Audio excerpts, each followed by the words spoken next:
টালিগঞ্জ বা টলিগঞ্জ এই নামটা এসেছে কোথা থেকে এটা আমরা অনেকেই জানি না।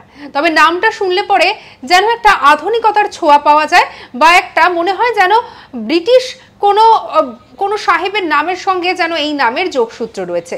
একেবারেই তাই।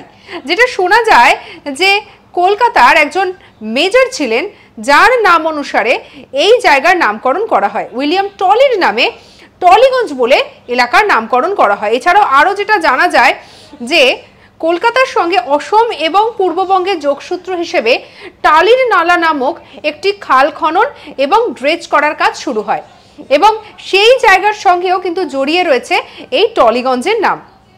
এবং যেটা জানা যায় যে এই যে নালাটির কথা যেটা জানা যাচ্ছে এটি 1775 থেকে 1776 সালে এই সময় খনন করা হয়েছিল এবং এই নালাটির পাশাপাশি ওই টলি সাহেবের নামের সঙ্গে জড়িয়ে রয়েছে এই এলাকার নাম।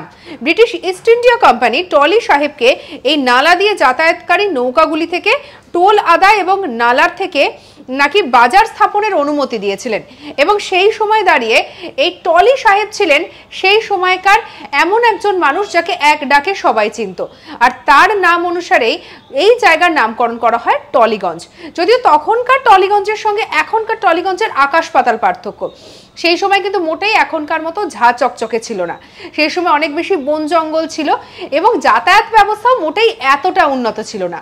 পরবর্তীকালের সময়ের সঙ্গে সঙ্গে এই এলাকার উন্নয়ন হতে শুরু করে এবং ধীরে ধীরে গড়ে ওঠে একাধিক বিল্ডিং এবং একাধিক ইমারত, আর এইভাবেই আমরা পেয়েছি আধুনিক টালিগঞ্জকে, যা সেই সময়কার টালিগঞ্জ থেকে অনেকটাই আলাদা। সঙ্গে রাখুন আজ তাক বাংলাকে, সাবস্ক্রাইব করতে ভুলবেন না অজানা খবরকে জানার জন্য।